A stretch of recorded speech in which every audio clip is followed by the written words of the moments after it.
नमस्कार, सोजस बुलेटिन में आपका स्वागत है। मैं हूं आपके साथ अभिलाषा गर्ग। एक नजर हेडलाइंस पर। वित्त वर्ष 2026-27 में 41% वृद्धि के साथ 6.10 लाख करोड़ रुपए का बजट हुआ पेश। समग्र और सर्वांगीण विकास के संकल्प के साथ पेश किया गया बजट। राज्य बजट 2026-27 में किसान कल्याण पर विशेष फोकस। 7% से अधिक वृद्धि के साथ कृषि और संबद्ध क्षेत्रों के लिए रिकॉर्ड 1,19,408 करोड़ रुपए का प्रावधान। 3,496 ग्राम पंचायतों में बर्मी कंपोस्ट इकाइयां होगी स्थापित। बजट 2026-27 महिला, युवा, किसान, गरीब और अंत्योदय के लिए रहा समर्पित। महिला सशक्तिकरण, युवा रोजगार और किसान कल्याण के लिए की गई घोषणाएं। ऐतिहासिक घोषणाओं को लेकर जनता ने व्यक्त की अपनी प्रतिक्रिया। मुख्यमंत्री श्री भजनलाल शर्मा ने राज्य बजट 2026-27 को 8 करोड़ प्रदेशवासियों के प्रति सरकार के कर्तव्यों का दस्तावेज बताते हुए कहा कि यह बजट समग्र और सतत विकास को सुनिश्चित करेगा। उन्होंने कहा कि बजट महिला, युवा, मजदूर, किसान और अंतिम पंक्ति के व्यक्ति के कल्याण को समर्पित है।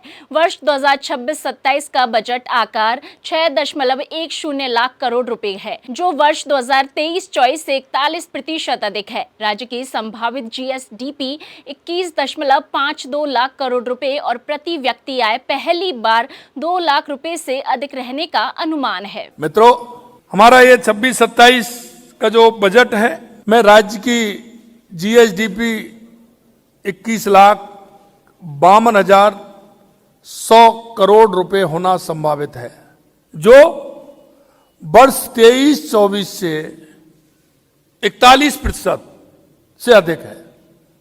हमारे प्रयासों में राज्य की प्रति आय पहली बार, प्रति व्यक्ति आय पहली बार 2 लाख पार किया है, यानी 2,02,349 रुपए कर गई है, जो वर्ष 23-24 से 21.15% अधिक है।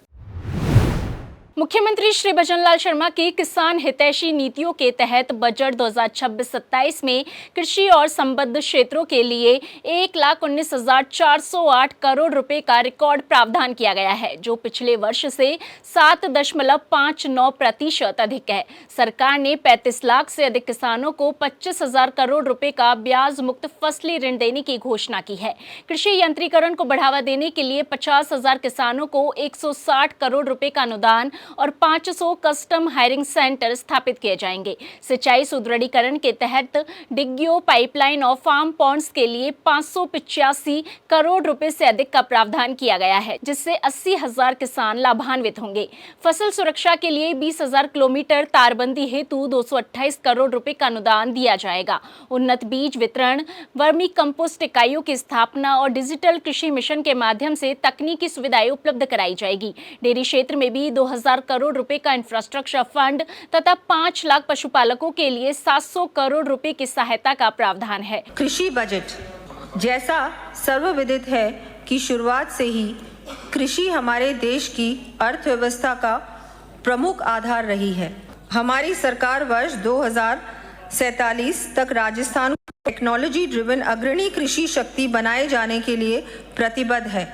इसी दिशा में कृषि विकास, कृषक कल्याण तथा अन्नदाता की आय में वृद्धि के उद्देश्य से हमारे द्वारा कृषि में आधुनिक तकनीकों के उपयोग, किसान भाइयों की क्षमता विकास, कृषि उत्पादों की प्रोसेसिंग एवं मार्केटिंग सुदृढ़ करने के लिए प्रभावी कदम उठाए जा रहे हैं। सिंचाई, सम्मानित सदन को विदित है कि सीकर, झुंझुनू, चुरू एवं अन्य जिलों की पिछली 30 वर्षों से लंबित पेयजल एवं अन्य आवश्यकताओं की पूर्ति के लिए माननीय मुख्यमंत्री श्री भजनलाल शर्मा जी की पहल एवं केंद्र सरकार के सहयोग से हमारी सरकार ने हरियाणा से MOU कर प्रदेश को अपने हिस्से का पानी दिलाने का ऐतिहासिक कार्य किया है।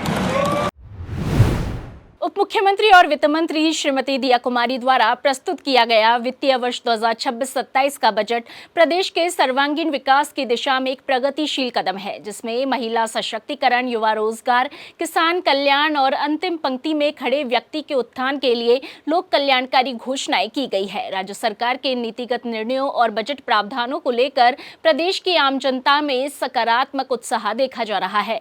बजट के इन विभिन्न पहलुओं और अपनी अपेक्षाओं पर प्रदेशवासियों का क्या कहना है, आइए सुनते हैं उनकी प्रतिक्रियाएं। राजस्थान का हाल ही में जो बजट आया है वह एक दूरगामी सोच का बजट है, जिसमें आगे आने वाले 2047 के विजन का प्रतिबिंब दिखाई देता है।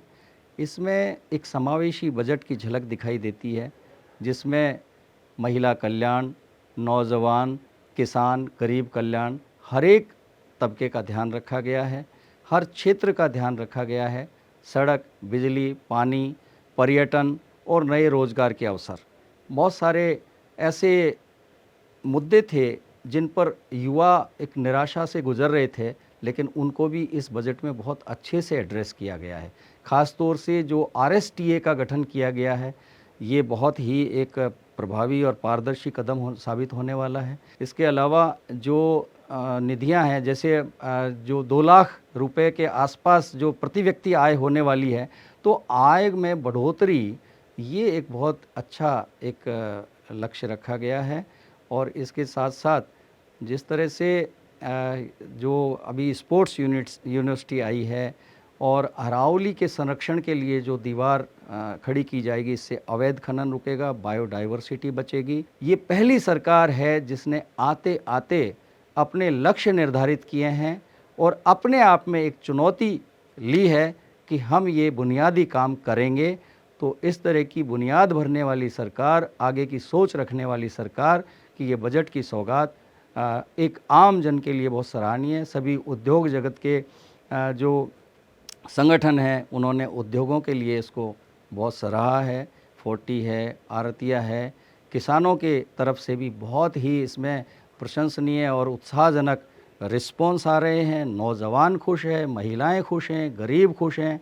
आम खुशहाली का ये बजट जो भजनलाल सरकार ने दिया है, इसकी जितनी प्रशंसा की जाए कम है। मैं तो कहना चाहूँगा कि CM भजन है तो सृजन है और राजस्थान में विकास का विजन है। मैं इन्हीं शब्दों के साथ इस बजट को प्रगतिशील बजट के रूप में देखता हूँ। धन्यवाद। नमस्कार, मेरा नाम आशिमा माथुर है, मैं जयपुर से हूँ। और बजट में राजस्थान सरकार ने ये बहुत अच्छा इनिशिएटिव लिया है, जहाँ पे युवाओं को 10 लाख युवाओं को इंटरेस्ट फ्री लोन मिलेगा, जहाँ पे वो अपना रोजगार शुरू कर सकते हैं। तो सबसे पहले तो राजस्थान सरकार को बहुत बहुत धन्यवाद, क्योंकि ये सबसे अच्छा इनिशिएटिव है, क्योंकि हम जैसे युवाओं को ही आगे मोटिवेशन मिलेगा कि हम हमारा खुद का बिजनेस स्टार्ट कर सकते हैं। हम सबसे बड़ा मोटिव तो यही होता है कि हम खुद का काम करें और आगे हम बिजनेस बड़ा बनाएं। तो उसके लिए बहुत बहुत धन्यवाद। बहुत अच्छा इनिशिएटिव है, बहुत से युवाओं को आगे चल के बहुत अच्छी सीख मिलेगी इससे।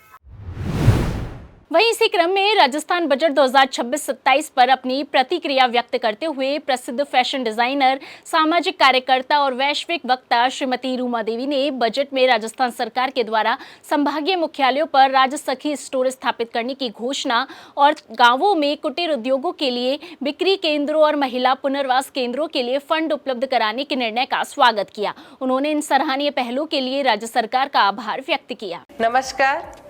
2026 के बजट में राजस्थान सरकार द्वारा संभागीय मुख्यालयों पर राजसखी स्टोर खोलने की घोषणा का विशेष रूप से स्वागत है।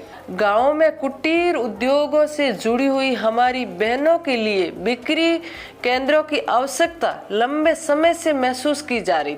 महिला पुनर्वास केंद्र बनाने के लिए फंड की घोषणा का भी मैं स्वागत करती हूँ। 1 लाख युवा उद्यमियों के लिए 10 लाख तक का बिना ब्याज का लोन, हॉस्पिटल में बिना दस्तावेज इलाज सहित सभी क्षेत्रों में जो बजट रखा है वो प्रदेश के विकास को राष्ट्रीय व अंतर्राष्ट्रीय स्तर पर मजबूत साख प्रदान करेगा।